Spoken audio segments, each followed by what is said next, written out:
This is the Mad Dragons Vodcast.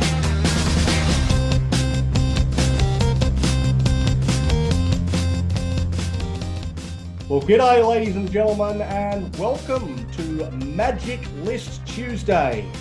Today, we've seen the death-defying trick of a man that never drops anyone, drop someone. Will our beloved coach survive this trick? You'll have to tune in on Sunday to find out. For now, let's cross to the great and powerful Hasman to take us through the names. I mean, rabbits that Hook has pulled from a hat.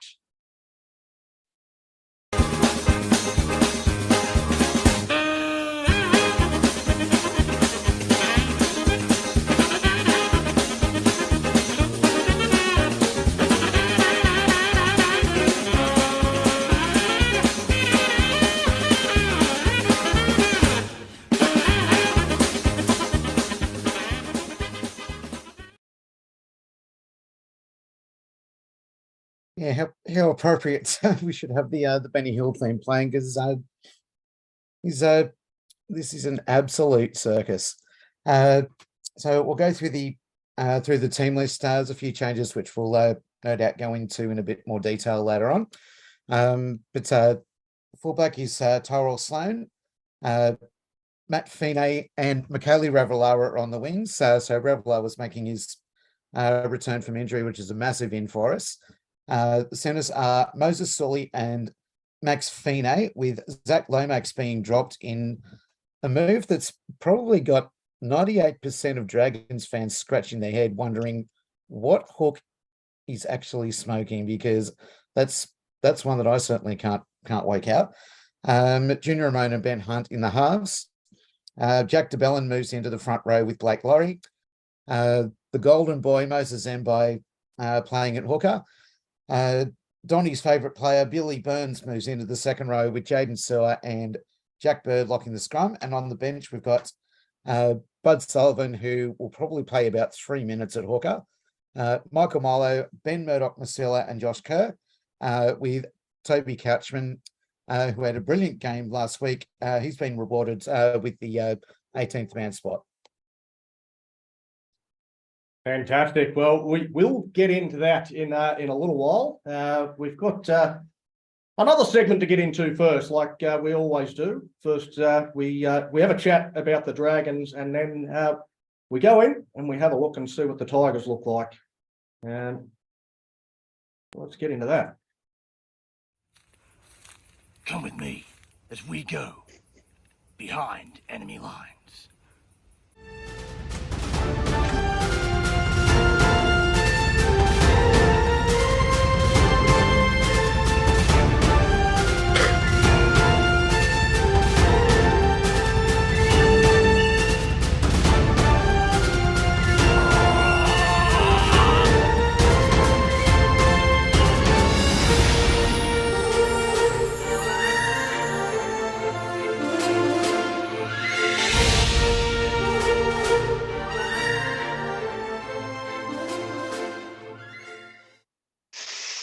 Well, good day, Dragons fans. I'm Big T. This is Beyond Enemy Lines, round 10. We've got a guest coming on. Well, before I bring him in, I'll just run through the Tigers team for you. You got Jareem Buller at the back. On the wings are David North-Luma and Junior Tupu. In the centres are Toa and Talao. Number 6 is Benji. Not Benji, it's not Benji, it's Wakeham. He looks a bit like Benji, but he doesn't play like him, though. Benji and Luke Brooks. My line read Luke Brooks. He had a good game last week, but not this week.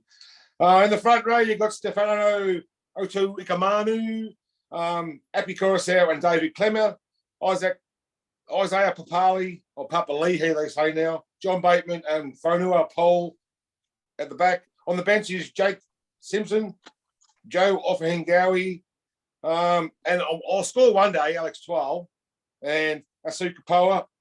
80th man is Alex Seafarth.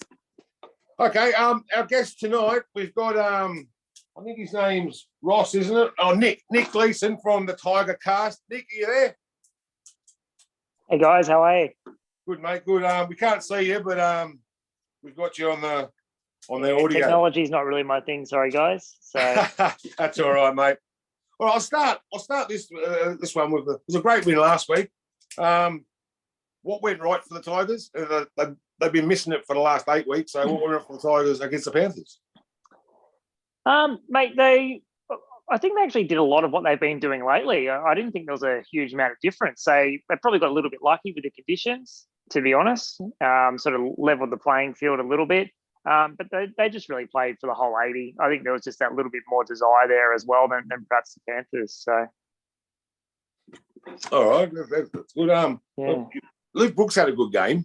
Mate, he had a really good game. His kicking game was probably the best it's been in years. Potentially even since his debut, actually. So, yeah. I went up to the Tigers Manly game, and your crowd were absolutely giving it to Luke Brooks. One guy was shouting out, Luke Brooks, play like you want to be in the team. He must have been on the field crying, this poor Luke Brooks, He's getting whacked from left, right, and centre. He made his debut in 2013 against the Dragons. He had a good game that game. He scored a try. Yeah. But 10 years of mediocrity from Luke Brooks. Why have the Tigers stuck with him? Like, what's he done, really? Yeah, mate, he's it's a question that all Tigers fans have asked a lot of times. He's probably been pretty fortunate that a couple of times when he has been off contract, he has had a pretty good year. So in 2018 was the last time he was off contract, and he won the Dalian medal for the halfback of the year and got a big 5-year deal from that. So obviously had a lot of the times where we could have let him go during that. The Knights have wanted him. I think there's been a couple of other clubs who have had a nibble, but yeah, stuck with him. And obviously, mate, it hasn't been fortuitous at this stage. So yeah, we've picked and stuck with a lot of players in the past. So yeah, I sort of know where you guys are coming from with Luke Brooks. Well, you guys haven't played semis since 2011. That was a long time ago. I think I was young then. I was young back in 2011. Mate, not since 2011. And as an old Balmain fan, I've seen 3 semi-finals in 34 years. Whew, big one. Yep. So I was going to ask you that question too. You were a Balmain Tigers fan? Yeah, originally a Balmain fan, and then they merged, I think, when I was in year 12. So I've been a West Tigers fan for longer than I've been a Balmain fan now. So very much consider myself a West Tigers fan as opposed to a Balmain one. Yeah. And there's no way the Magpie will ever come back. I don't think either of them will come back. Yeah. No, neither will the Steelers. Sorry, Chloe. You won't play finals football this year, I don't think. Neither will we. But why will you beat the Dragons on Sunday? Mate, it's very funny. So a lot of my best friends are actually Dragons fans. So, and I said to them at the start of the year that I thought that if you took our forward pack and the Dragons back line, you'd have a top 4 team. And I actually think that probably looking at them at how they performed this year, I still think that. Mate, I actually think the Dragons forward pack, from what I've seen this year, is probably very easily a bottom 4 forward pack. And I think the Tigers forward pack have performed every week. And I really think that that's where it will be won for us on the weekend. Yeah, nice. Anyone else got a question for Nick? Crickets. No one's got a question. Everyone's on mute. Everyone's there. Anyway, this is the part of the show. I like to take a walk down. Tony, I got one. I'll go on. How's going? Yep. So, look, Nick, what does Alex Twal need to do to get over the try line? I want to see him score, even if it's this week. What is he going to do?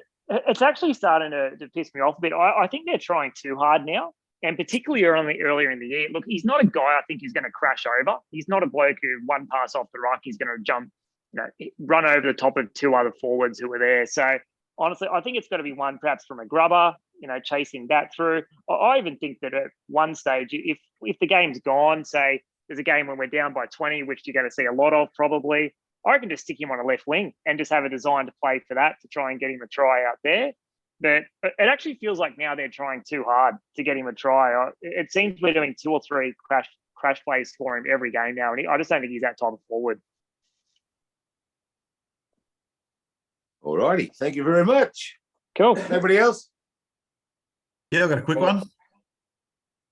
got a quick one there. Nick, mate, just a quick question. How do you now? I know you've just said how good you think your forward pack are gone. So with the addition of Appy Coruscant there, what's your thoughts on him? It's what I've seen this year. He just doesn't look like that he really wants to be there. I'll be honest. He just looks lethargic in some of the things he does. He's done some good things, but just his body language to me just it sort of says that he doesn't want to be there. I don't know. What's your thoughts? No, mate. To be honest, I actually think the total opposite. I think all of our recruits have been excellent. I think the biggest thing with Appy, and he actually commented on this in a press conference. You could tell he was actually frustrated because he said he's come from a system where they play a lot of forward footy, in that he jumps out of dummy half, and there was a couple of some early games, particularly against the Dogs, where he actually jumped out after a quick play the ball. He got to the defensive line, and he turned around, and there was no one within QE of him. And I think that really frustrated him early on, the fact that he was playing this real eyes up forward footy, and there was no one following him. So I just thought Appy was one of our best on the weekend. I think he has been this year. I personally don't think the reason we've been losing any games is because of Appy. So. Oh no, I didn't mean it that way. I haven't seen a couple of weeks, but early on, and probably the word you just used there was probably more apt for it. This frustration, I guess. Yeah. I was very surprised that Jacob Little's actually been dropped for you guys this week, so I thought he'd been pretty good. Don't start. He's a guy that I'd sort of watched him a lot because he came through our system. So I watched him a lot in Jersey and NYC back then, and he had this massive record where, because he floated between all three grades one year, I think it was 2016 or 17. He played a lot of NYC, a lot of New South Wales Cup and some first grade, and he had a row where in some pretty average teams where he actually won like 13 games in a row, where they just kept floating in between all the grades, and he just seemed to have the magic touch. And mate, he's a guy that I really hoped would go well for you guys, because I think he's just had a bit of bad luck with injury. And I was surprised to see him not there, because I thought he'd been pretty good this year. So,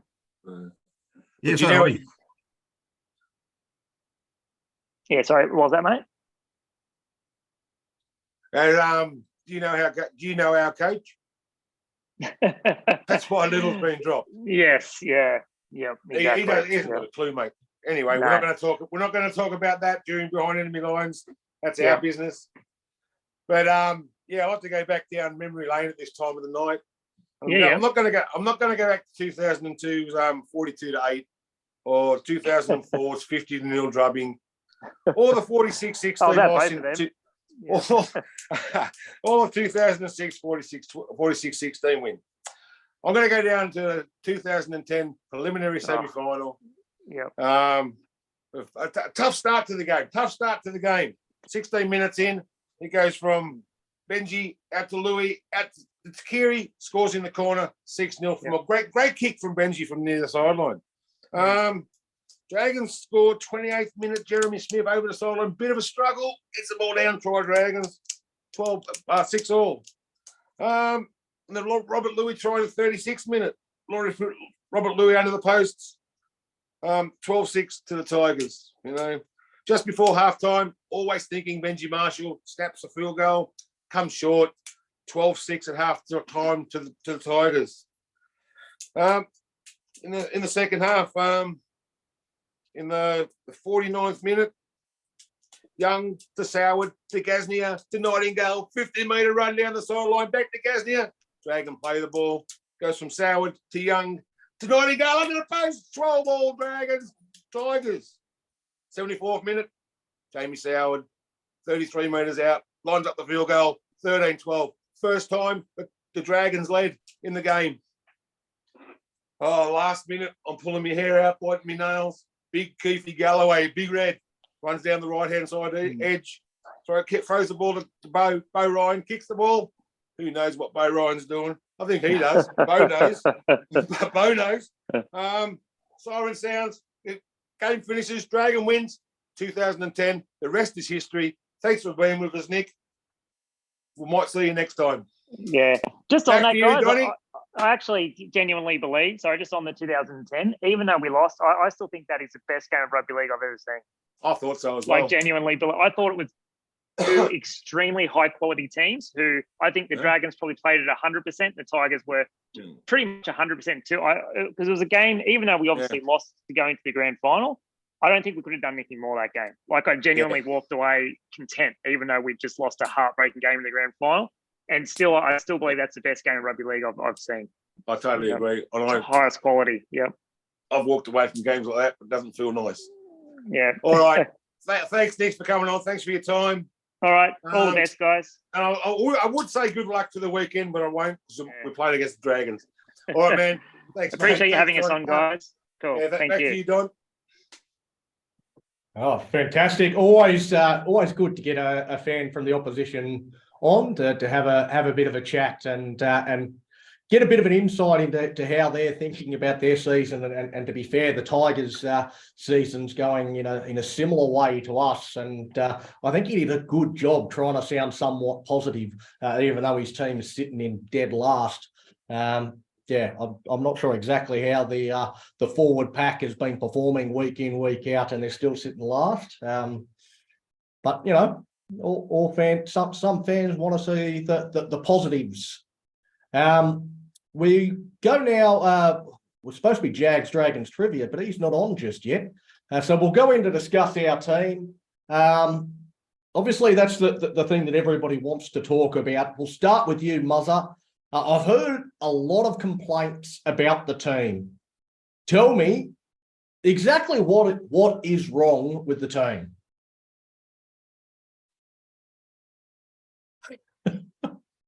What's wrong with the team? Yeah, look, I suppose in the last, what have we got, 4 hours since the team list came out, we've had every man and his dog have an opinion on it.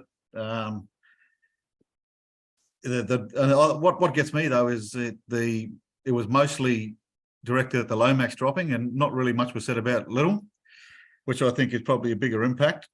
Will have a bigger impact on the team, and I don't think too many people disagree with that. So what's wrong with the team? It's just we just everything starts from that delivery from dummy half, and we've signed a bloke for 2 years. We put confidence in a bloke to come to the club and sign for 2 years. Then we put him on the bench, and then we drop him altogether. Then we've got a guy like Lomax.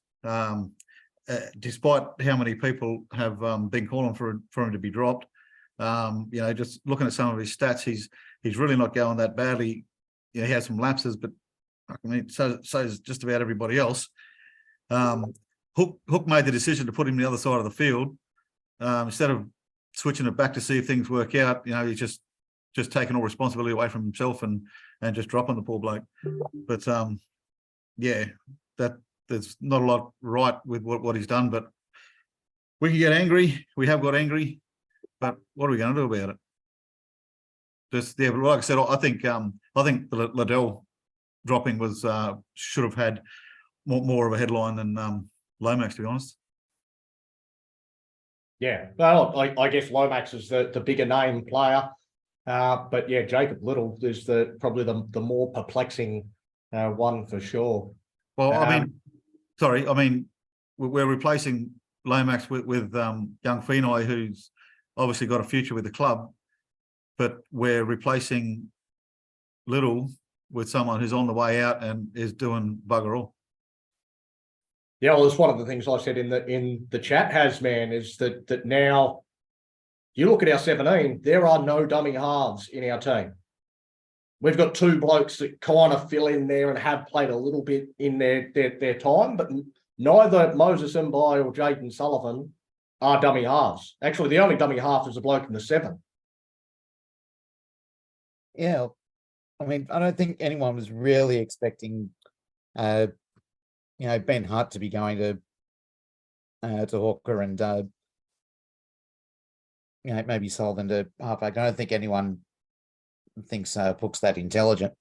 But no, not having a specialist dummy half in the side, that just basically says to me how completely Hook has lost the plot, assuming that he had it in the first place. Like, that is to have Mbai as your starting hooker number 1, and then to drop your one specialist hooker, who you've just re-signed for 2 years. You've been playing him on the bench, and then you drop him completely. That makes absolutely no sense to me either. And then to replace him with Jaden Sullivan. As good as he is not a specialist hooker. I'm still shaking my head at that one, Donny. I've got no idea what he's thinking. Yeah, no, I think there's a lot of people shaking their head, and Chloe, she's probably done something very intelligent in dropping out of the show here tonight, because I was going to throw the next question to her, and I think it's the hardest question of the night. So now, Big T, you've got one of the harder questions that we're going to throw at anyone. Anyway, go on.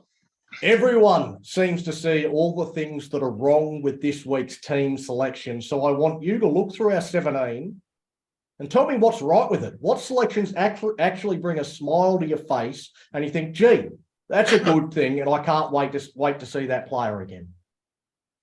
Okay, Max Feeney, I think he's a good in for us. Lomax is a shock out. Everyone was calling for his head to go to reserve grade. Hasman was a big advocate of put him in reserve grade. And now he's gone. People are saying, what's the horse doing? No, Maxi Feeney, I think he'll be a revelation in the centres. I think he's got Rafa Lauer on his outside. Rava's back. Pure beauty. I'd like to see that. The back line, I think it's all right. It's not too bad. Lomax is a big out. The forward pack. Your man in Billy Burns, eh? Billy Burns is back. How good's that? Jack the Bull up in the front row. I think that's his best position. And Jaden Sullivan, I love seeing him in first grade. Whatever position he plays, he'll play 35 maybe. Well, depends on how he goes when he gets on there. He's been killing it in reserve grade. So Little's a big out. I don't know what Hook's thinking there, but overall, we've got a chance. Yeah. I think there's a lot of people whinging. There's a lot of negativity, and I get it.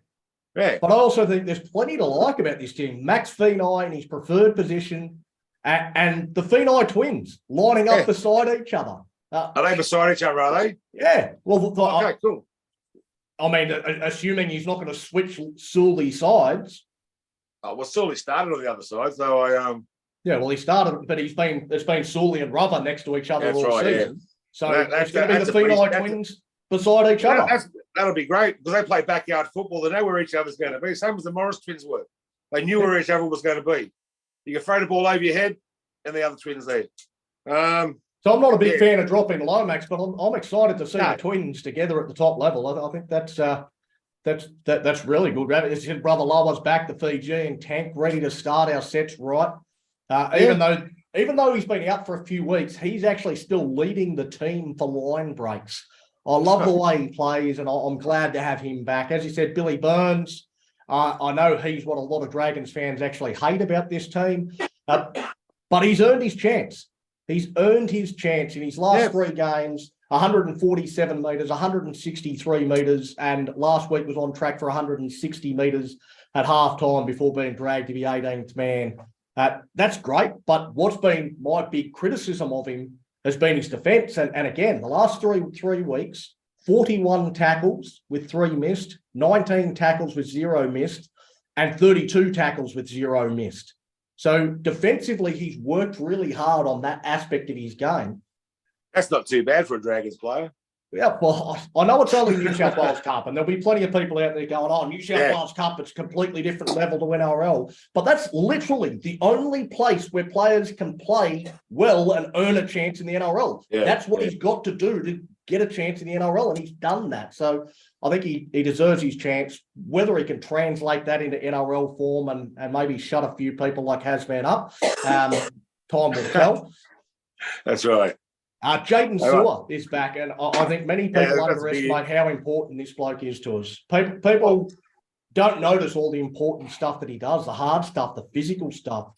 I think it's great having him back in. He's one of the only forwards I look at and go, geez, I'd be scared to run into him in a dark alley. So, and of course, as you said, Jaden Sullivan's back. Let's celebrate that. We've been shouting from rooftops to get him back in the team. He's back in the team. Surely that's a good thing. It's good to see. Oh, look, I was good to see Billy having a run. Muzzer, you've had your hand up for a while, mate. You got your hand up, but you're still on mute. There we go. So just a couple of things on that. With the Lomax getting dropped, why is he not playing reserve grade?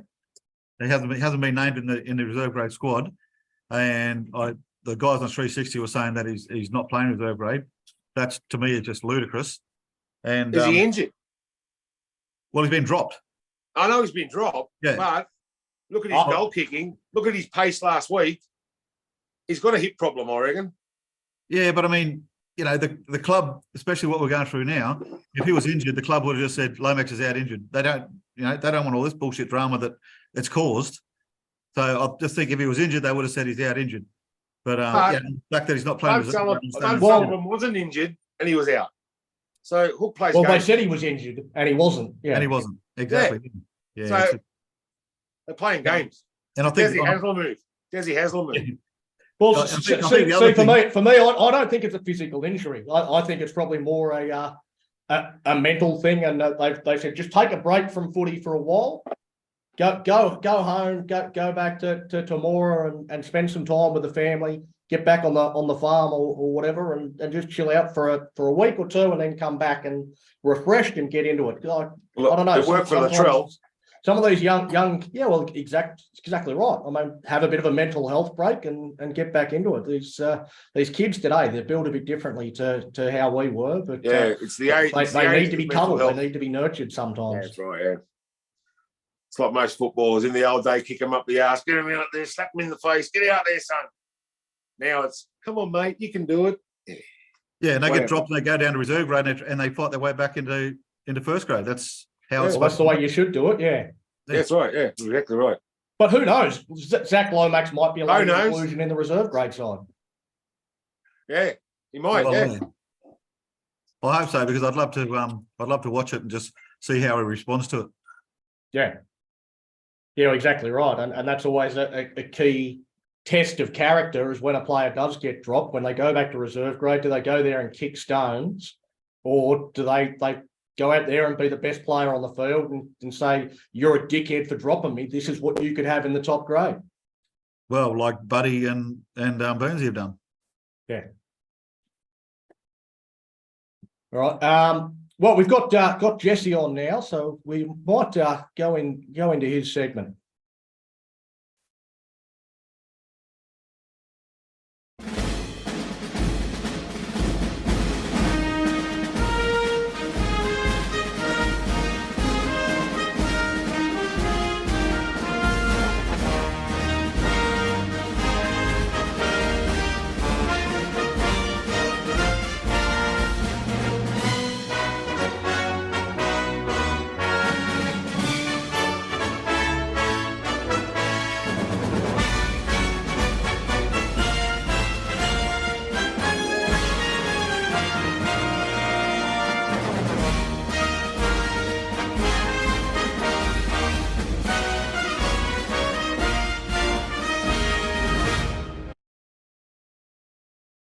Okay, good evening, guys. Welcome to Dragons Tribute for this week. So my question is tonight. So it's a bit of a trip down memory lane. It's been a bit of a low few hours for Dragon supporters with the team release this afternoon, but I'll try and put some smile on your faces. This will have a trip down memory lane. It was back in 2010 we won the comp. So question tonight is, which one of our current squad did play in that 2010 preliminary final when the Dragons played the Tigers at ANZ Stadium that night? So there is a player that played in that preliminary final. So fire away in the comments. We'll see if the answers come through. But it was the game going in the grand it's interesting how often you do this, Jesse, because you tend to jump on late most Tuesdays. It's always something that we've already spoken about, because Big T brought this exact same game up during Behind Enemy Lines and spoke about it in great detail. And yes, so I don't think he actually gave away the answer to this one, but yeah, he certainly talked about this game, and we have talked about it a bit. George Phillips said Ben Murdoch Masilla. That's correct. There And you actually, go. yeah, I was at that game. That was probably the best ever Dragons game I've ever been to. I didn't get to go to the grand final that year, but that was the best ever game I've ever been to. I was right behind the posts when Jamie Soward slotted that field goal over the posts. So what I'll do is I'll run through the sides that played that night. So bring back some happy faces. So it was pretty much the bulk of our premiership side. At fullback, we had Darius Boyd. On the wings, we had Brett Morris and Jason Nightingale. Probably the best centre pairing we've had since the joint venture of Mark Gasnier and Matt Cooper. 5'8" was Jamie Soward on the halfback and captain Ben Hornby, favourite to be our next coach, actually. Back row, we had Jeremy Smith lock on the scrum. A great back row of Bo Scott and Ben Cray. Then we had Neville Costigan, Dean Young, another link to the coaching job, and Michael Wayman.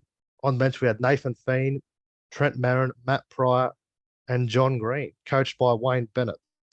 And so we had the try scorers that night, Jason Nightingale and Jeremy Smith.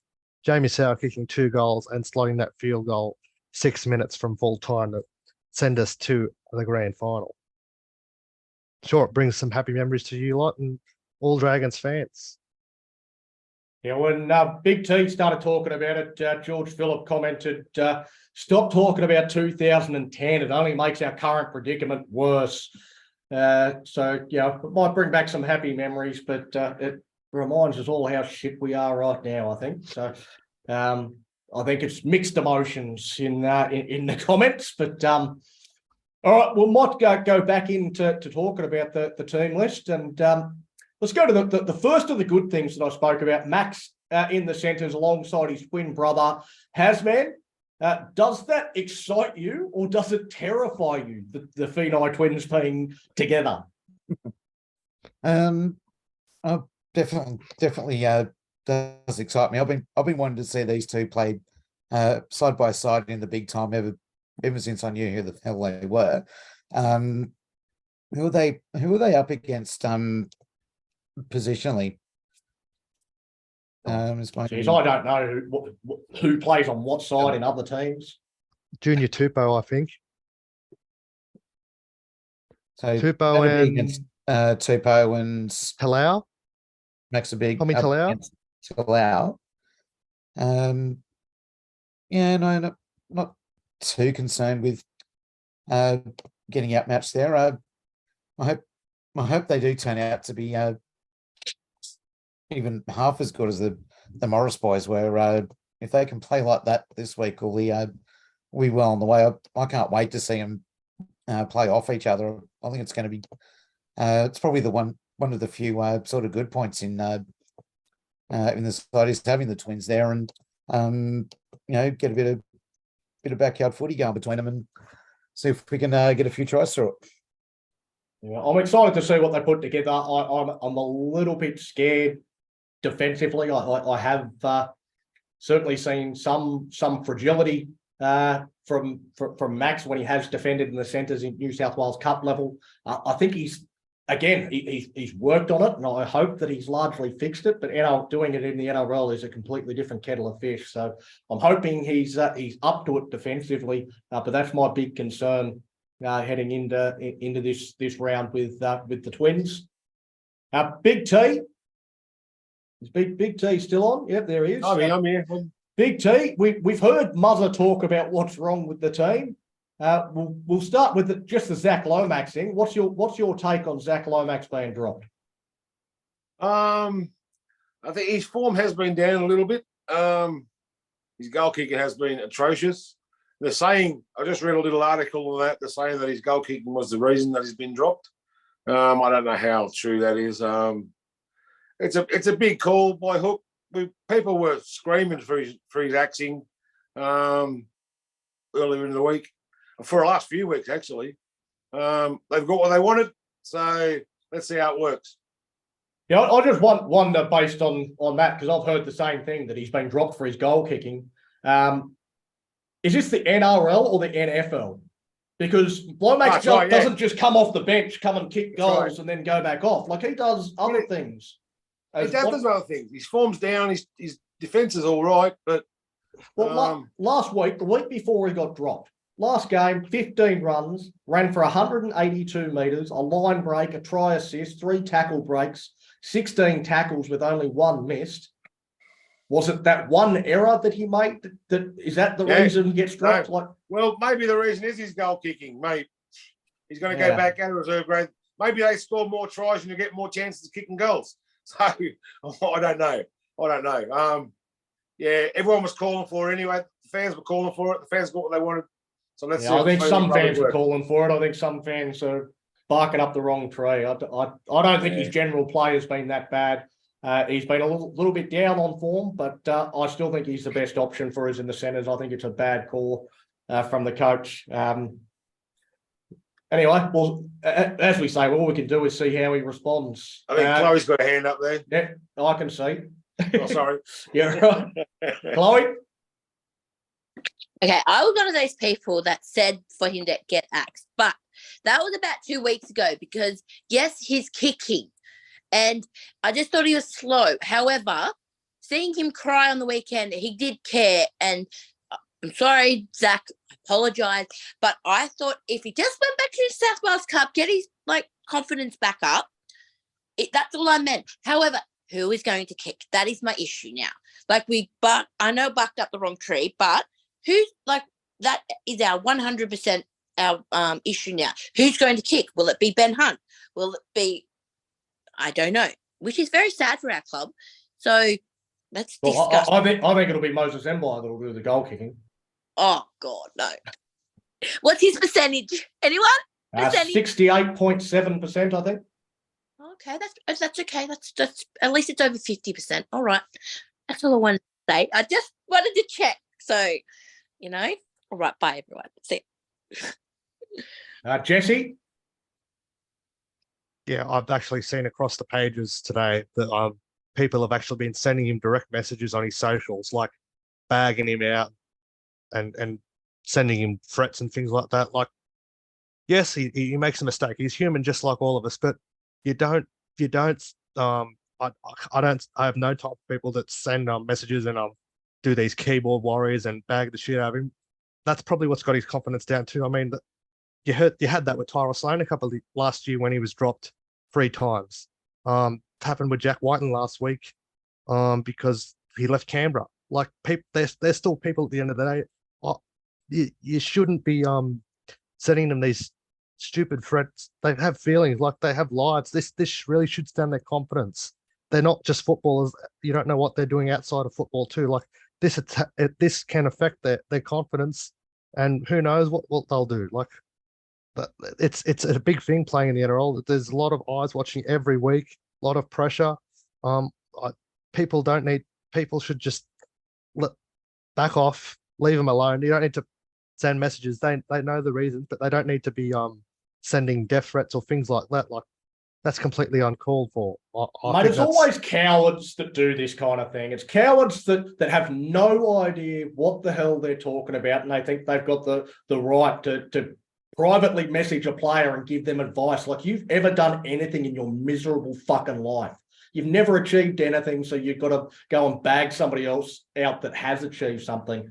And that's the reason why I never privately message people, because I've got no right to be bagging players that are playing in the NRL. I was never even close to fucking good enough to play in the NRL. So I keep my opinions on here, talk amongst you like bunch of mugs, and have a bit of fun doing it. But to actually get on and try and get in touch with an NRL player and tell them everything that they're doing wrong and why they suck, and that's...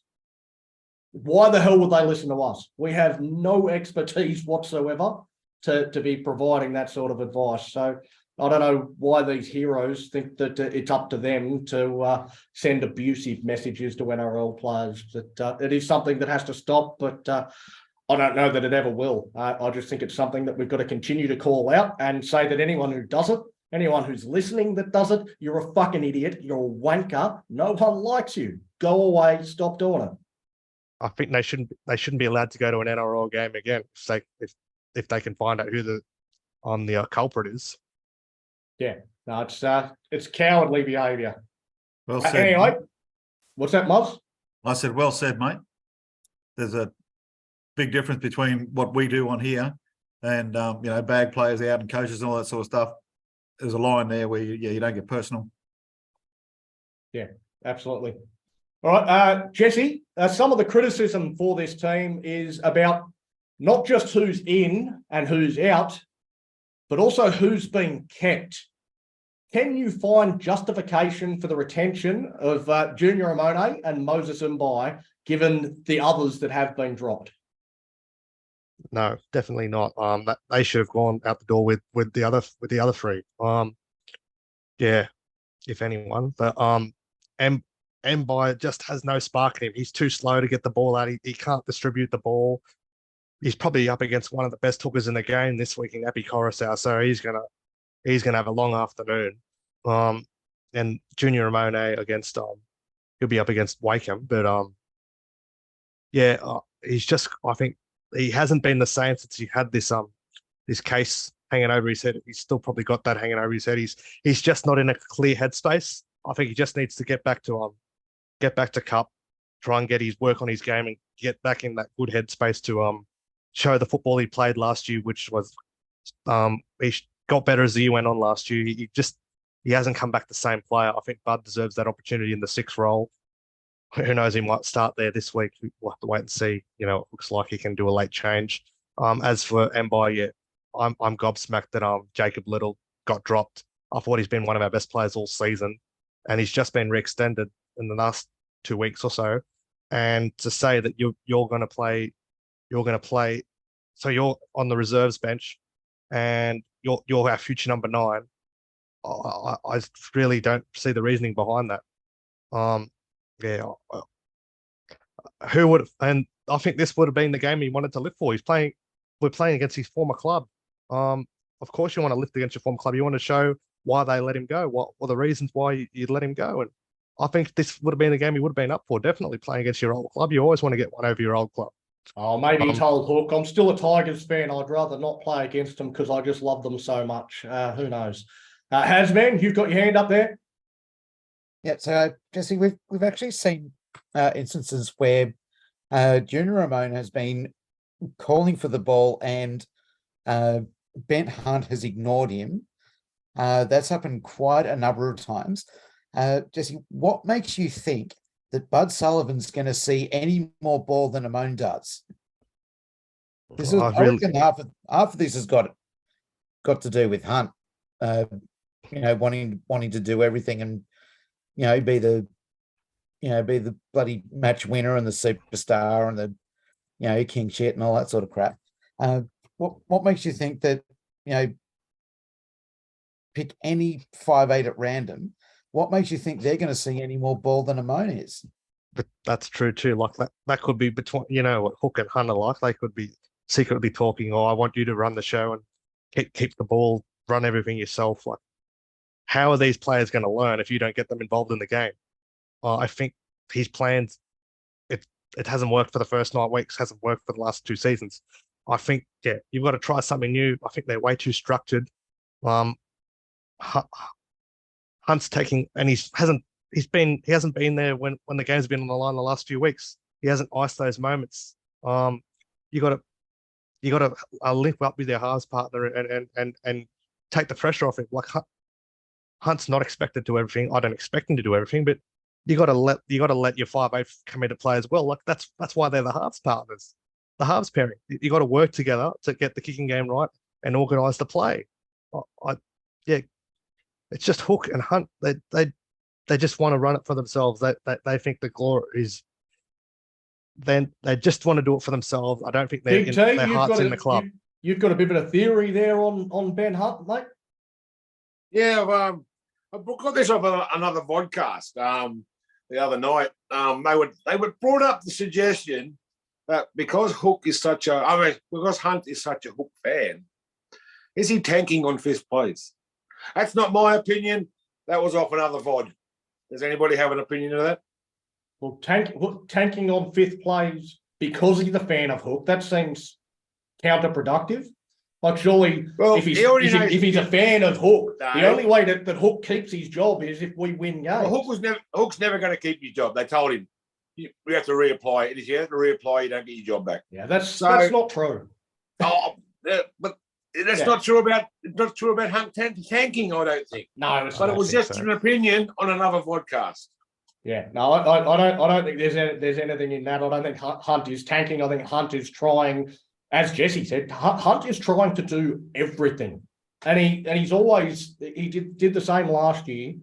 And my big criticism of Ben Hunt isn't that he's not a good player. He's a very good player. My criticism of Ben Hunt is that he doesn't make the players around him look better. I think the best players that you think of, all the best players that you can think of, they all made the players around them look better. Yeah, Nico Hines is a prime example. exactly. And I picked Nico Hines for Dalium of the Year, so He's I'll keep already up saying that all there. year He's until only he played a gets it. handful of games. He's already up there. And I'll keep saying that all year until he gets it. I think he will, the way he's tracking.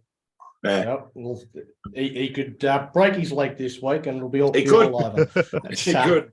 All right, well, we'll move on. Muzz, I've sort of already touched on this a little bit, but how important do you think the inclusion of Jaden Sewer is for the Dragons? Oh, huge. And I've said this before, and you've thrown sewer questions to me quite regularly, actually. But I think the general consensus that I've come up with is when he's in top form, he's our best forward bar none. As good as blocker goes sometimes, and Jack de Belin with his defence, obviously, I don't think anybody's can get up to Jack's ability in defence. But Sewer's running on the edges, I think it's just something that we really, really lacked when he's in top form. He had a couple of good games there early in the year, and then before he got injured. And it's just a matter of how good he comes back from that injury. If it if it's not playing on him too much, or but maybe if he gets stuck in, he's one of our better forwards for sure. Yeah, I sort of said my bit about Sewer already. I think he's a massive inclusion for us, and I think it's been underestimated how much impact being without Sewer over the last couple of weeks has had on the overall results, because I think he's a massive cog in what the Dragons do. Chloe, what do you think Jaden Sullivan's role will be on Sunday, and how many minutes are you expecting him to play? Being 14, I'm hoping maybe him and Amon could change. Maybe would like to have maybe at least 60 minutes. I think that's good for him. Either a 6, or he can change with Mumbai and become the dummy half or something. Can I just ask, because sorry, I cut out before. Why was Little dropped? I'm very shocked about Little being dropped. Yeah, we all are. There is no explanation. Okay. Well, yeah, he hasn't even done anything. Yeah. So I hope Sullivan gets at least 60 minutes, and either he will rotate positions from 6 to 9. Yeah, I think if he gets more than 20 minutes, I might be surprised to see him get 60 minutes. I'd be over the moon with that, and I think most people would be. But I don't know. I think that we might very well see. We might see Moses Mbai play 80 minutes and Jaden Sullivan not get on the field at all. Hazman? Yeah, my expectation is it's basically just a straight swap. Sullivan will play as many minutes, if not less, than what Little's been doing. I think Mbai will probably play 60 minutes plus, and Sullivan will be lucky to get 20 minutes. It'll be the same as with Little. It's a like for like replacement for as I'm concerned. Yeah, and again, I mean, Little's probably been playing about 35 minutes ish. I don't know if Sullivan gets 35 minutes, then again, it's not great, but I think that's probably better than what I'm expecting, if I'm honest. Jesse? Yeah, I just hope he gets more than 20, because when in the last few games he's played at 14, he's played less than 20 minutes. I don't know if you bring him on close to half time, bring him on a fresh face to get on around these Tigers forwards. even if they give him a run at 7 and put Hunt to 9 for a little while, give him by a spell. But I'd love to see that, like give him a run at 7. Yeah, Yeah. I don't see Sullivan But I can't- coming on in the halves unless there's an injury. Muzzer, you got something to add there? Yeah, I think like we said, it's a like for like replacement, and if we're seeing a genuine 9 only getting 35 minutes, I can't see Bud getting any more than that. Like you're dropping a genuine 9 who is only given 35, 40 minutes to. Bud's not even going to see that, unfortunately. Yeah, I wouldn't think so either. I mean, we're all hoping, like that he does do those other changes, give him a run the half and all that, but that's not why he's got him on the bench. Yeah.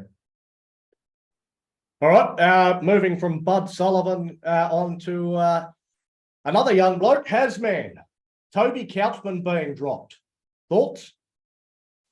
Yeah, I think Hawks lost whatever marbles he had on that one. What's Couchman done wrong? I don't think he's sort of played that badly. In fact, I think he's been one of our probably one of our better ones sort of the last couple of weeks. So I can't get my head around that one. I think he's just dropping players just to drop. Yeah. Couchman for me is one that I can kind of make a case for. The fact that he is a young bloke, he's been up in the NRL side for 8, 9 weeks in a row, and when a bloke first comes into first grade, week in, week out, NRL footy can really take a toll on your body, and maybe this is just an opportunity for him to have a bit of a rest. We're going up to Queensland, so I don't think he's going to play in the reserve grade game. I think he'll travel with the squad to Brisbane. So it gives him a week off, week to recover his body, and then hopefully bring him back in. So again, it's about, with a young bloke, it's about blooding them into the top grade, and I don't necessarily disagree with the option on Couchman. There's some others that probably have me scratching my head a little bit more.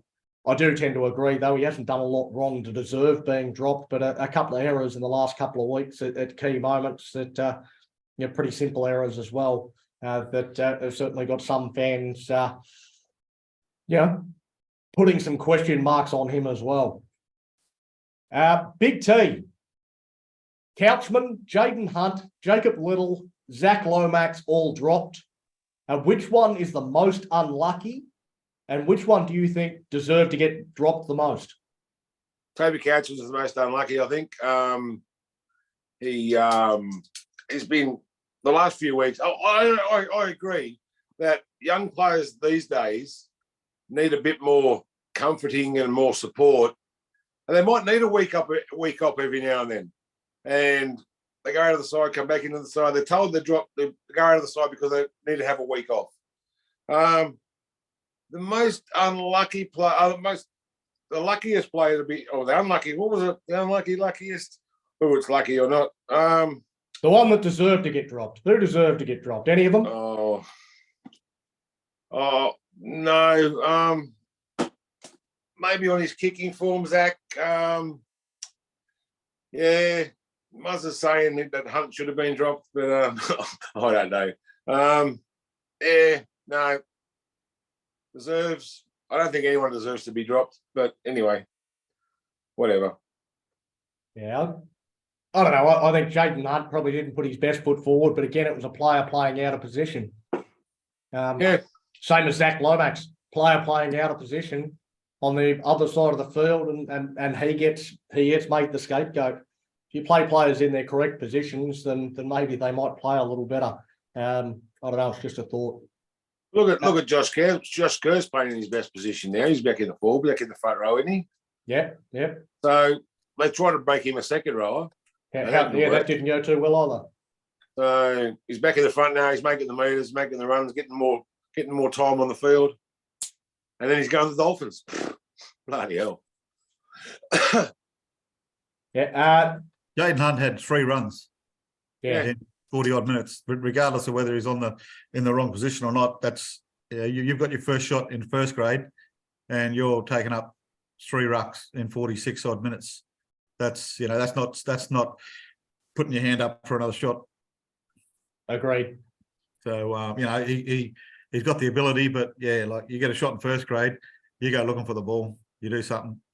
Yeah, no, 100% agree. He wasn't hungry enough to get the ball in hand and cart it forward. It wasn't a great showing, and I think he's one that I sort of looked at and gone, well, yeah, that's fair enough. The rest of them, yeah, maybe it may be a bit tough. Maybe some other players deserve to get dropped a little bit more than some of those other blokes. But Jesse, what do you make of Jack de Belin playing his best game of his season at lock, and now being shifted back into prop with Bird going to lock? Good, bad, indifferent?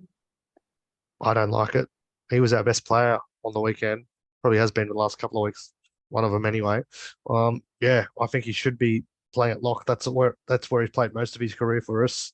He's played State of Origin at lock. I think that's where he does his best work. He's does more. I think he won't play as many minutes playing in the front row because it takes a lot more out of you cutting the ball forward more. I think he's got more of a ball playing skill playing at 13. He can't do it as much at 8, and he won't play as longer minutes. He played 80 minutes last Sunday. I can't see him doing that this weekend. And yeah, his minutes will be cut down, and which will be a worry sign for our because our middle defense is dreadful when he's not there. Yeah, I don't like the decision. And yeah, Bird had his chance at lock in the early part of the season. He didn't really handle it well. I don't really know where his best position is now because he's never really cemented a spot in the tide anywhere. I don't really know where he goes. Maybe on the bench as a utility. I don't know, but I don't see him as a back or a lock either at the moment. But yeah, de Belin is a lock for my at the moment. The way he's been playing, he shouldn't have moved a player that's played well in his position. Yeah, I can't work that one out. Yeah, again, I think there's an argument there, but I know last year de Belin played about the same amount of games at lock and at prop, and in both positions he played roughly the same number of minutes per game. He made roughly the same number of meters per game. He made roughly the same number of tackles per game. Whether he was playing lock, whether he was playing prop, it made no difference to the way Jack de Belin played. Yeah, I don't think he would make more runs as a prop than he makes as a lock. I don't think it changes too much for de Belin. Whether it changes the bench rotation, who knows? I don't know whether he plays 80 minutes if he's got Jack Bird out there looking to play 80 minutes as well. I don't mind Jack Bird at lock. I think he gives us an extra ball playing option. Maybe he might straighten up the attack rather than running sideways when he tends to do whenever he plays on the edge, whether that's in the centres or second row. He tends to want to get back into the middle of the field for some ungodknown reason, just goes across field.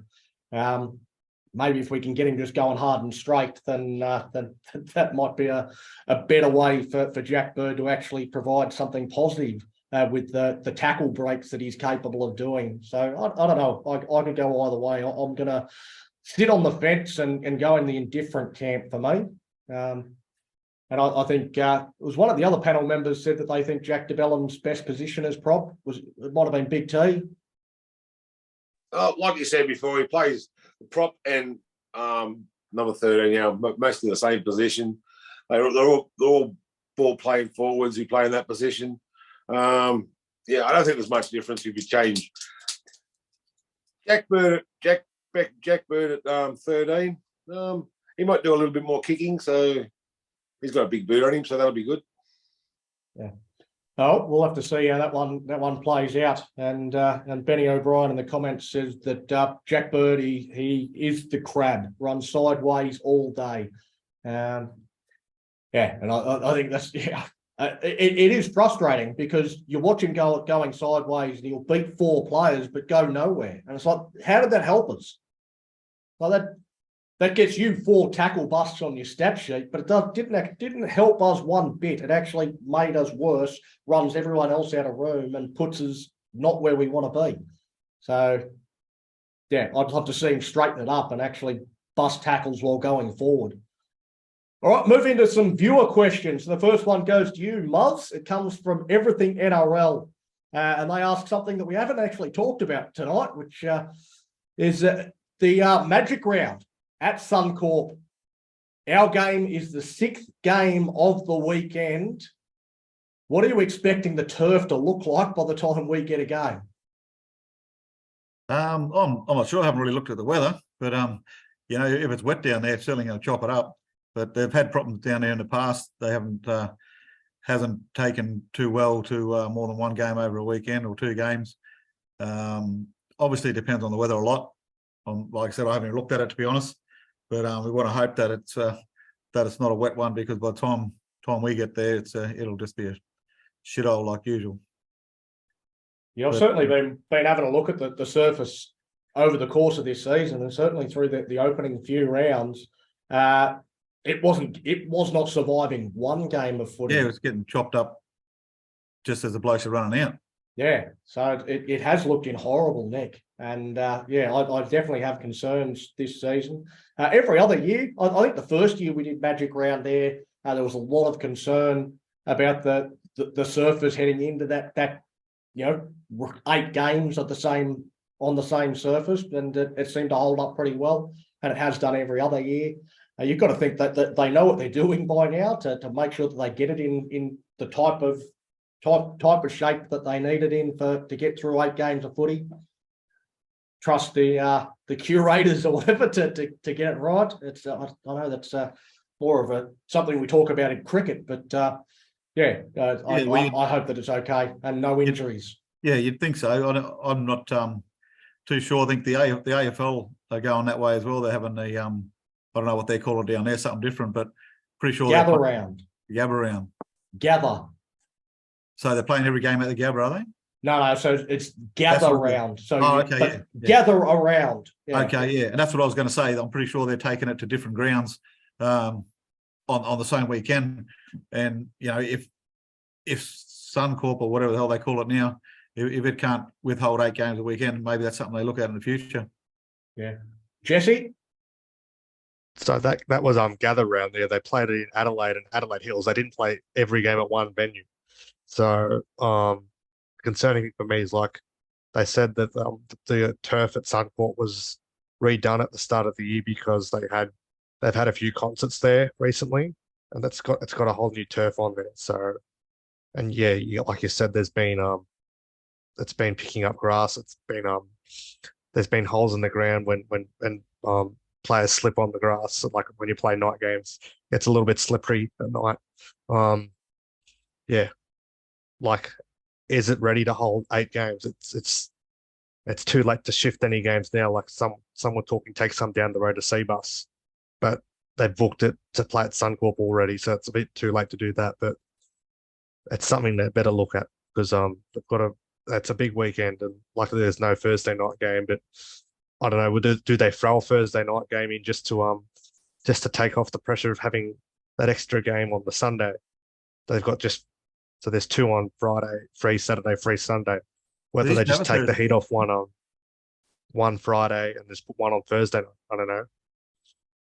Bit of time for them to come and repair the ground between games and all that sort of stuff. But yeah, I think it's definitely something that they'll have to look at if they get to Sunday and the pitch isn't in the sort of in a safe condition for the players. Then I'm sure that's something that'll have Christian Welch and the RLPA jumping up and down and carrying on a bit. So yeah, we'll just have to wait and see.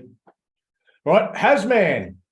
Kalani on Twitter wants to know what your 1 to 17 would look like this weekend if you were picking the team. Okay, very, very good question. My 17 would look like this. So I'd have Sloan, Matt Fine, Sully, Lomax, Ravalawa, Amon, Sullivan, Musgrove, Little, Laurie, Murdoch, Masella, Sewer, and DeBellin. Then I'd have Molo, Kerr, Couchman, and Ben Hunt on the bench. Yeah, I said what I said. And Fafita as 18th man. Yeah, no, that's If I was in charge, that's how I'd do it. might have to write that one down and put that one out to the fans and see what they reckon of Hasman's best 17 for this weekend, and see if they think it's better than what Hook's come up with. I think you've got Hook beat. So that's the best compliment I can give you, mate. Is I think you've got Hook's team beat. Not hard. Yeah, that's true. It was a backhanded compliment in a way. Yeah. I had to give him a backhander for not picking Billy Burns, wanker. Chloe, I'd say we've covered this already, but everything NRL asks, what does Moses Mbai bring to the team that Lomax, Little, and Couchman don't? Viewers, I'm about to say a swear word, so it's M-rated. So shit or fuck all. That's what he does. That is it. Nothing to the team. Nothing at all. Yep. John Muller points out that anyone that doesn't name Mbai has Hook beat. So, Muzz is right. It is a pretty low bar. You don't need to do too much to beat Hook's team. All right. Big T, everything NRL once again. He says Denny Weidler has reported the Raiders are looking at Ben Hunt to replace Jack Whiten. Do you see this eventuating? Fingers crossed. No, if they want him, they can have him. They can take him early. I want to see Amone and Sullivan in the halves, give them a chance, and win the competition in 2026. There you go. It's I don't think it will happen. I don't think the Raiders will. Well, they've got a lot of money to spend. Yeah, I don't think. Who are you going to go after though? I mean, are you really going to go after a bloke that's not going to be there when, like, Ben Hunt's not going to take them to a premiership? Their premiership is like us, 4 or 5 years down the track. It's not. It's not bringing one player and next year they'll win the comp. So talking about the Raiders too, we didn't see Ricky Stewart out there crying this week because his team got a bit of luck. If that went against his team, he actually was crying for weeks. He cried in the presser, but like he was so happy that's because what's his name's leaving. Yeah, but he hasn't been crying about the knock on before the field goal to win that game. Nah, he didn't see it. Wasn't watching. Didn't miss that. Oh, anyway, that's what happened. And the NRL came out. And apologised yesterday morning, I think, or this morning. Said, we're sorry we missed that knock on. Bad luck, you lost. So that's just the NRL. Yeah. Jesse? Yeah, like you said, like Ben Hunt, I think if he's going to go anywhere, he's probably going to go to the Dolphins. I can't see him going to the Raiders. I think they'll try and bring up a young gun and try and slot him in because Ben Hunt's not going to be there. Ben Hunt's ready to retire, I think, in a couple of years. So I don't see him going to Canberra, finishing his career there. I think if he goes anywhere, he'd go back to Queensland. Yeah. As you said, I think everyone is going to be very disappointed. I don't think Ben Hunt's going anywhere. Ben Hunt signed a 2-year extension with the Dragons, knowing full well that Hook was going to get sacked if the Dragons didn't perform this year. He has to know we haven't performed this year, therefore Hook's getting sacked. Like, he knew this when he signed the 2-year extension. He knows it's coming. I don't think he's going anywhere. He's prepared for it, and I think he'll stick around and he'll still be at the Dragons next year and the year after. And I think the only way that guys like Sullivan and Amone get to play together is if Ben Hunt gets injured or gets picked for Origin for the odd game here and there. So I don't think Ben Hunt is leaving the Dragons. I think we've got him until he retires. Excuse me, Donnie, if he does go somewhere, you know what I would like? A coach to actually sit him down and go, hey, mate, you're actually going to be in this position, because he needs to stop being selfish. For a start, I would have dropped him straight away this week, because he's just a selfish player at the moment. Yes, he's our marquee player. He's Ben Hunt. So what? The way he carried on over the weekend with yelling at the players over his dumb moves, I would have been like, mate, haven't done anything this game. Sit down and shut up. So I hope he does go to Ricky Stewart. Put some sense into his head. So see you later, mate. Yeah. Mother? He did do something. He got bloody Dally M points. Yeah, I don't know how. That's Who's watching that game? best Dragons player according to the Dally M judges. Yeah. Hey, Yeah, leave him alone. Get off his back. exactly right. Well, the Dally M judges, they know what they're doing. They didn't actually watch the game. They just assumed Hunt was the Dragons' best and gave him votes. You think so? Yeah. Hasman? Yeah, so Chloe, just in regards to what you said, now there is no way that Griffin was, or will ever sit Ben Hunt down and say something like that. And I'll tell you why. They basically have the same relationship as Wayne Bennett and Darius Boyd. That was never going to happen. He's going to do everything he can to make Ben Hunt happy. I don't know if I know why, but that's basically what we're looking at. What did you guys think of Hook ending the press conference early the other day when they asked Hunt about Griffin's future? Oh, that was weak as piss. I think he was frustrated. I think he just was. That was pathetic. I thought it was fair enough, to be honest. I think Ben Hunt has answered that question 75,000 times, and you're going to ask him about the bloke that's sitting next to him's future. Like, what answer do they expect to get?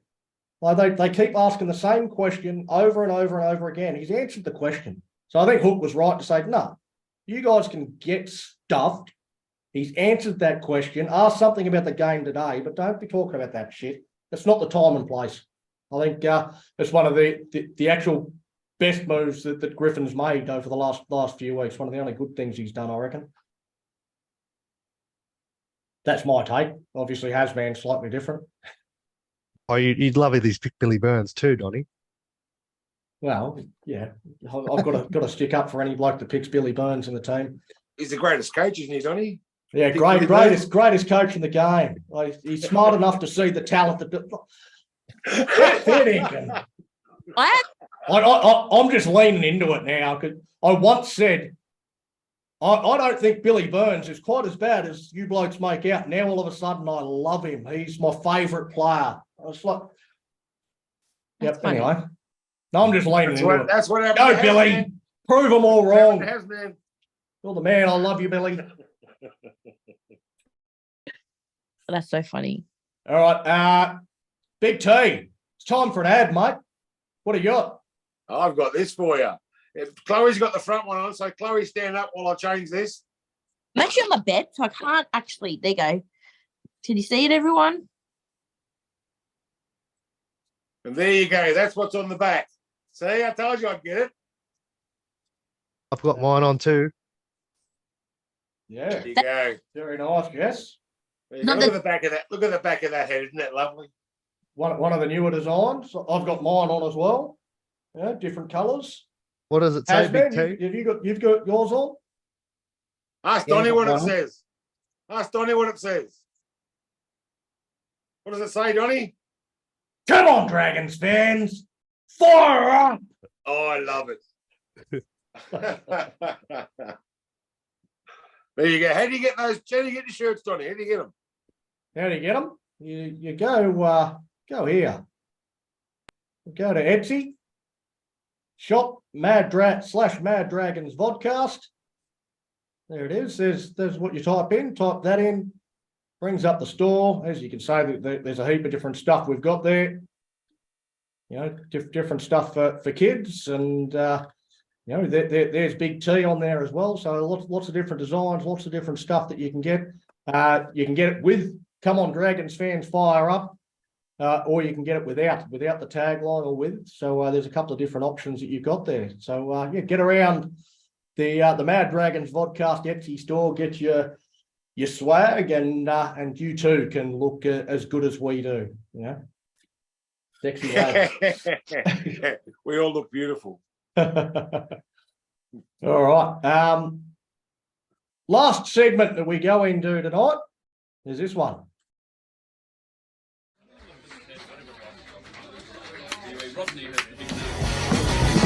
All I want, all I need, all I crave is a big multi. All I want, all I need, all I crave is a big multi.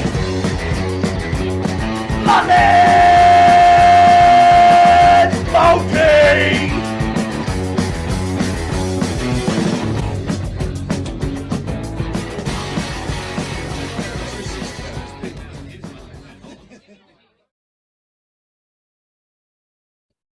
Muzzer, I am craving a big multi. Give us one. Yeah, well, I'll give it a crack. Okay, we haven't gone too well, but I think we've got a couple of legs up on the weekend. So we're getting closer and closer. So we'll start off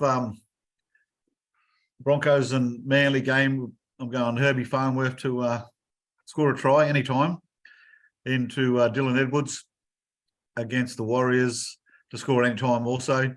I'm given the Sharks with giving away 9.5. I think they'll beat the Dolphins by 10, so that'll just come in.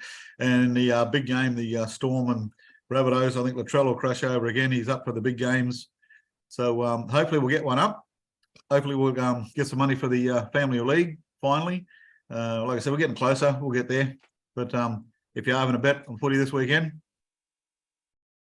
gamble responsibly, as always. Absolutely. Fantastic. Just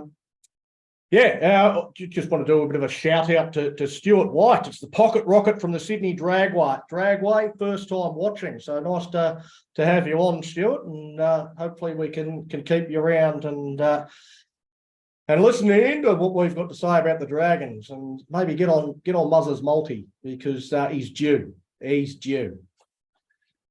Also, as part of Muzzer's multi, we do want to get the viewers involved. So if you've got a multi of your own, send it through to us. We're looking for at least four legs over the weekend, and don't put anything in your multi that includes the Dragons losing. We're not going to pick that one. We're not going to bet on the Dragons losing, but any other rugby league multi that you want to send us through, we'll have a look. We'll pick our favourite and we'll chuck some money on it. And if it gets up, again, all profits going to the Family of League Foundation. If you don't know, that's the old Men of League. So they've changed their name. It used to be Men of League. Is probably the one that most people know it as, but they've changed their name to Family of League this year. So that's the cause that we're supporting this season, and hoping to get a little bit of cash going their way once Muzzer has a win. I was going to say we're not really supporting it at the moment, but we'll get there. No, we're trying, but we're kind of falling down in that area at the minute. But we'll get one, Muzz. We'll get one. It's only a matter of time. All right. Chloe, the Dragons have released their Indigenous jersey and a range of other options other than just the jersey. I'll bring it up on the screen, but what are your thoughts on the jersey and the overall range of options for fans to choose from? Oh, I love it. I just love the story behind it. I actually want to buy everything. Actually, I'm actually glad that they've got more, even the jumper, the shorts.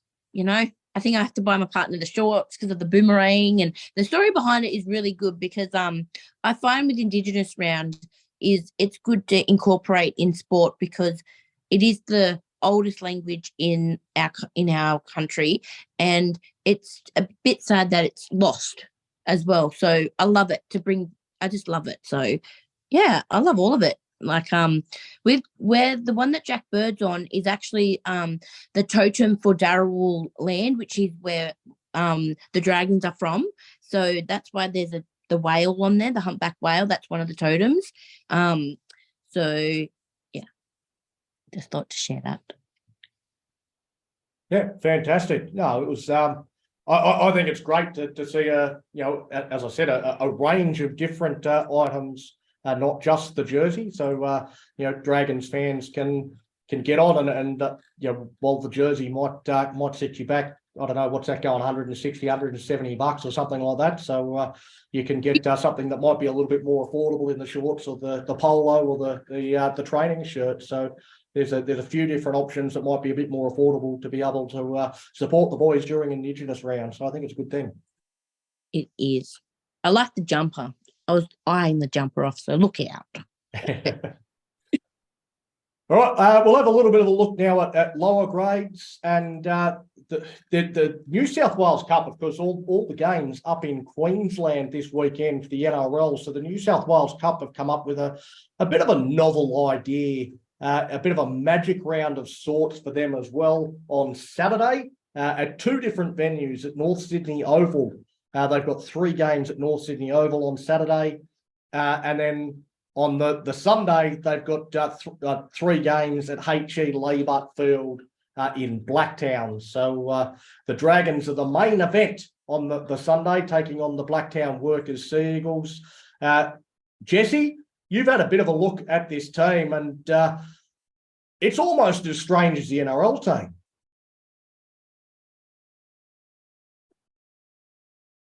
Sorry. Yeah, that is. You saw Connor Mulhyson get a run in the St Helens trial at 5'8". He's been named at halfback. Paul Turner's been named at 5'8". You also look at Dane Musgrave's there again. You look at Jacob Little's also a start. Again, I don't know why Zach Lomax was left out of that side. How's he going to get better if he's not playing any footy and rediscover that form that saw him push for Origin a couple of years ago? Good to see Dylan Egan get a start there as well. Like he's had some promise in the trials. He's been SG Ball captain as well, so there's obviously a big future touted for him. No mention of Toby Couchman there either in the reserve grade side, so I don't know what the go is there. Well, again, given that they're playing on Sunday up in Brisbane, they will take a larger squad up to Queensland. So there'll be a number of players that won't get to play at all this weekend. That'll be a part of that extended squad, and obviously Toby Couchman will be the 18th man for the NRL side. So he won't be available for selection in this game, by the looks of things. But Ryan Couchman actually gets his first start. He's been coming off the bench every week in the New South Wales Cup, so he gets his first start. Dylan Egan, I think this is actually his New South Wales Cup debut. I played a couple of games in the Jersey Fleet, scored a try on the weekend. So, nice to see him in the side. Alec Tuatavake, he returned from a knee reconstruction last week, played his first game, and he comes up against his old side. Giliani Fafita also up against his old side, so they're two blokes that'll have something to prove. Tuatavake only got about 25 minutes last week, but looked pretty strong. But I agree with you that the halves pairing of Connor Mollison and Paul Turner is very strange when you've got Zach Herring on the bench. I think he's certainly the more accomplished half, 5'8". It's a strange one. I guess Jacob Little coming back. They've got Hayley Finau. You can only fit so many number 9s into the side, so that means one of them has to shift into the halves, and Connor's the one to do that. But I certainly haven't seen him play 7 before, so it's going to be interesting to see that. Dan Russell shifting into the centres as well.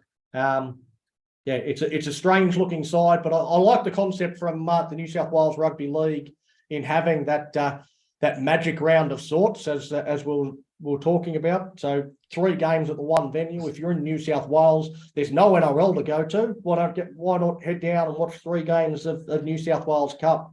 Our game, the feature event, from 3 p.m. in Blacktown. Jesse? I actually read too that they're not coming back after the Magic Round. They're heading straight to Townsville afterwards. So that looks like they're staying up there for 2 weeks as they play the Cowboys the Saturday night after we play the Tigers in Magic Round. So they're heading straight to Townsville following that. Yeah, it's an interesting little period for the Dragons travel-wise. Obviously, we've got this game, Magic Round at Suncorp, then we've got Townsville, then we come home for a week, and then we're back up to play the Dolphins. So there's spending a bit of time in Queensland over the next couple of rounds. But it's always an interesting one as to whether you stay up there or whether you come home and go up there again. I tend to find that when teams do stay for that extra week in location, so to speak, that it doesn't always work out as well as you'd hope it would. It sounds like a good idea, but yeah, I think historically it hasn't worked quite so well. That's just anecdotally. I haven't got any stats or anything on that. Hasman's having some trouble. He's dropped out. He said I'll have to boot him, but I can't even see him on the list, so he's not there at all. He's frozen up completely. All right, I'll stay with you, Jesse, because the women's have the city versus country clash coming up with a number of dragons scattered through the sides, mostly in the country team in particular. So yeah, take us through that, and also you said it's a trial for State of Origin, and I believe you've got your best 17 for the State of Origin. So yeah, that'll be at Cogra this Thursday night. So it'll be on Fox League if you can't get down. Kicks off at 7:15. Tickets are just $5. But yeah, if you can't head to the ground, it'll be shown on Fox League with no Thursday night football. So there are a few Illawarra Steelers / Dragons NRLW players in that side. So I'll run through the in the countryside. Give me a sec. So there's we got Kezi Apps, Tegan Berry, Keely Brown. We also got and Vienna Tinner. She was young front row that played in the Steelers Harvey Norman women's side. Carla Cowan, another that's played in the Steelers side. She's also signed up for NRLW. Macy Carlisle's been playing for Cronulla in the Harvey Norman Premiership, and she's also in that squad. Good to see Keely Brown, Tegan Berry. I think Tegan Berry's got a really good chance of cracking into that New South Wales side. And then Kezi Apps obviously picks herself, one of the stalwarts of the game. And actually a few from the city side actually playing in our NRLW side in a couple of months' time. So Angelina Tiakaranga Katoa will be playing for City. So yeah, that's pretty much a genuine selection trial for the New South Wales State of Origin side. And yeah, I think this is the way New South Wales will line up for the State of Origin. So they announced last week that game one of the Origin series, first time they're actually going to have an Origin series. It'll be at CommBank Stadium on Thursday, June 1. And they're having a second game, which will be at Queensland Country Bank Stadium in Townsville 3 weeks later on Thursday, June 22nd. So I'll run through this side. This is not too many changes to the one that played last year, but this is the way I've gone. So Emma Tonegata at fullback, Tegan Berry and Jamie Chapman, both to make their Origin debuts. Jessica Surges and Isabel Kelly picked themselves the best centres in the game. I've gone Fui at 5'8". I thought the year she had with us last year, and finishing with the World Cup, I think she's ready to play Origin. Rachel Pearson, I think she hasn't done anything wrong to lose her spot. There's a lot that would say Jessie Southall's ready to go in, but a bit hard to drop Rachel Pearson with winning last year's series, so I think she deserves another crack. Holly Wheeler, I've got at lock. She's been injured. She didn't play in that grand final for the Bulldogs on the weekend in the women's premiership, but I think if she's fit, I would pick her in the side. Kezi Apps picks herself, and Shaylee Ben as well was part of that side last year. Samaima Taufa, Keely Davis, and Millie Ball's my front row. Quincy Dodd on the bench. That combination she has with Keely, that's very key. They were that rotation for the Dragons and New South Wales last year. Caitlin Johnston, part of that Newcastle side. She was enormous in the Origin side off the bench last year. Kennedy Sherrington hasn't been in the Origin scene for a while, but with her form of late, I couldn't leave her out of the side. And Yasmin Clydesdale, go with her because she can cover centre and back row. And then I've got an extended squad. Olivia Koenig from the Roosters, she would be around the side. She was in the side last year as well as a Gillaroos World Cup squad. I've got Jessie Southall in there just for the experience. I think she'll be she's going to be a long-term half in the New South Wales side for many years to come. Tara Maguire-West, another one of our NRLW players. I expect the way she played for us last year, I think it won't be long before she's talked about for rep footy. Talia Holmes, another one that's been in our side. She was in the squad last year. and I think she'll be pushing for an Origin debut sometime down the track. And Kira Dib was the 5 last year, but I think Fui has overtaken her, but I think she should be still around the squad just in case an injury does happen. But that's my take. And there's been a lot of debate about whether they should be playing 3 games as well. What do you guys think? Should they play 3 games like the men? With the 2 games they've got, they're going to go to so say if New South Wales win 1 game and Queensland wins another, they're going to go back to the winner of last year, which was New South Wales, and they'll win the series. Yeah, so if New South Wales win game 1, they may as well not play game 2. Yeah. Do you think it should be a 3-game series like the men? I'll open up to your. Yeah, well, I think that it definitely should be. There's obviously reasons why it's not, and it all comes down to dollars. I think that can the girls afford to go into another state of origin camp? Well, they've got to go into 2 state of origin camps where they're not going to be working. They're not making this as their full-time profession just yet. Can the women afford a 3rd game? Maybe at some point in the next year or 2, but I think that's just the way it is at the moment. Big T, do you have anything different to that? No, what you said, it's about money. They're not generating enough money to have a 3rd standalone game. So maybe they should do one at the NRL State of Origin. They could have 2 standalone and then 1 at the State of Origin, NRL State of Origin. Well, some people raise the point of having the women's State of Origin as before the men's State of Origin, like to have it both at the same venue. They want it standalone. Yeah. They want. How can you say you're generating your own revenue when you're doing that? So true. By having it as a standalone, they can say there are 22,000 people that came to watch Women's State of Origin in Townsville. They were only there to watch that game. Whereas we say the same thing about the NRLW Grand Finals, the biggest crowd that have ever watched an NRLW game, and people say, yeah, but they weren't there to watch that. They were there to watch Parramatta and Penrith in the men's game, and they just got there a bit early. Yeah, because Parramatta were in the Grand Final. They bag out the fact that there was such a big crowd there to watch the women's game. So I think when you make it a curtain raiser, you give the haters extra fuel. If you make it standalone, then they've got not a leg to stand on. Well, all the grand finals, sorry, Jess, all the grand finals should be on the same day anyway. Yeah. Right, yeah. And the grand finals will be. The grand finals are. Yeah, that's right. Yeah. But the NRLW was promoting, saying it's the biggest crowd to ever watch an NRL rugby league women's game, and all the comments were all talking about how no one was there to watch the NRLW game. But that's not the biggest crowd to watch an NRLW game. They just happen to be there because they're there to watch the men's game. No one gives a stuff about NRLW, and it just gives fuel to them. I would have liked to have seen the crowd figure when the girls' game started. Yeah, well, that's when the crowd is measured. Oh, was it? Yeah.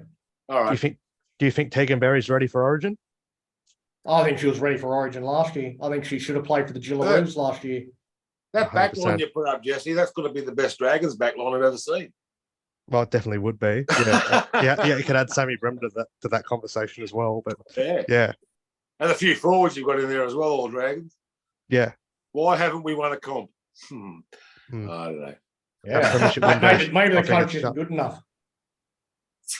I think Jamie Show's going to be a very good coach because he's brought a lot of the girls through from to start in the NRLW. He's brought them through to making the New South Wales side and making the city countryside, so he's brought a few players through. All right. Yeah. Jersey Fleet. There's no Jersey Fleet game this weekend. The whole Jersey Fleet competition's got a general bye with Magic Round, so the under-21s get the week off. 21-year-olds, who knows what they'll be up to. All right, moving now to prediction time. Dragons have never won on Magic Round. We haven't won outside of New South Wales since round 1, 2022. Jesse, is that going to change on Sunday? I don't think so. Tigers will be riding high confidence from that. Their first win over the weekend. I think they keep it simple. They'll beat us. Keep that sort of play, and they'll beat us. I think they'll get us by 10 points. I just don't see it improving. I don't like the team he's picked today. It's probably the worst than the one we had. Chloe, what's your predictions for this weekend? Well, I'm hoping they win because it's the Tigers. So I'm hoping they win I'm going to say by 1. Go. All right. Dragons by 1. So far, everyone's very, very confident. Big T, give us something to hold on to. I'm confident, man. I like the back line he's picked. Hopefully they can get over the top of the Tigers. I'm gonna protect, and everyone's gonna think I've been drinking, or I've been smoking stuff, or I've been taking stuff. Dragons by 24. There you go. That'll be the biggest win we've had over the Tigers in a little while. I know you went through some of the history before. There has been some big wins, but There has been. Yeah, the last But year I'm always seems to be confident. close. I'm confident every week. Dragons by 24. You don't have to tell them that bit. Oh, it's rare for you to be so confident, mate. No. I know. I've been drinking. Yeah. Yeah, you're on the same shrooms as our coach. Yeah, mate. My thinking's a bit opposite to Jesse there. I think it would have sapped a lot out of them, that match against the Panthers. And we said a couple of weeks ago, wouldn't it be nice if they beat the Panthers so that when we play them, they're not up still for their first win. I don't think anybody expected it to happen, but it happened. And I think a little bit like we were after the Roosters game. We were up for that, and that was a really tough game. And we came out and played like that against the Bulldogs. So let's hope that the Tigers do the same for us, and we get home by 14. Dragons by 14. I'm starting to like the sound of what I'm hearing a little bit more now. Hasman, are you going to keep me upbeat, up and about? Another big Dragons win, or are you going to bring me down to earth? Well, my original thought was probably going to bring you down somewhat, but I've had a bit of time to think about it while I was rebooting the old laptop. Now I am predicting that Max Fine will score first. I reckon your boy Billy Burns will score at some point just to stick it up the rest of us, and Dragons by 14. There we go. All right. Well, for me, I think we always tend to struggle whenever we play against the Tigers. We never play our best footy. They always seem to bring out the worst in us, and I hope they don't do that this time, because the worst in us this year is as bad as it can possibly get. So I'm hoping that we can reverse a few trends and play a bit better than we normally do against the Tigers, play a bit better than we normally do on Magic Round, get our first ever win on Magic Round. I think this is going to be, I think the inclusion of Jaden Sewer makes the difference for the Dragons. I think it's going to be a dog of a game, though. I don't think it's going to be one for, the casual fans. I don't think it's one that people are going to enjoy. I think the Dragons will win this 12-6. It's going to be low scoring. It's going to be tough, grueling. But I think the Dragons will get home by 6. Big T, you got a couple of other things you want to talk about before we go? I've got one negative and one positive. After the Bulldogs game last week, we have gone backwards. 2018, we were first with 128 points in advance. This week against the Tigers, we could be 3 for 6 with a bye, with a more positive for and against, or we could be 2 and 7 with a bye, with a far worse. Hook's got to go. Sorry. And the other thing is, it's good to see the 3 of the boys, Lomax, Couchman, and Sullivan, all at Wollongong Hospital this week, visiting the kids, sick kids. It's good to see the NRL getting out there and doing that for the kids. So who was there? Sullivan, Couchman, and Lomax. Oh, I was going to say, maybe that was the reason they got dropped. They went to the hospital. They were sick. Yeah. They all caught COVID. No, he hates sick kids, Hook. You go and look after sick kids, and Hook will drop you. Yeah, negative and a positive. Yeah, we've officially with the worst team in the last 5 years, 6 years, and the boys at the hospital. Good to see. Now, it was. Hashtag hook the I hook. did see that footage. Obviously, they're supporting Convoy last week. So that was hashtag the hook the reason. hook. Was that? Hashtag hook the hook.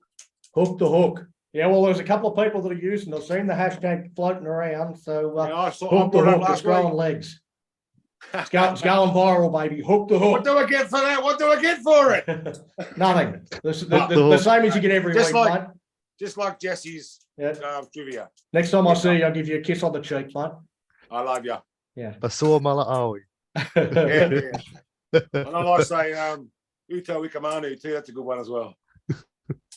Righto, boys. Let's do it on Magic Ground. Come on, Dragons fans. Fire up! Fire up. Dragons for life, baby.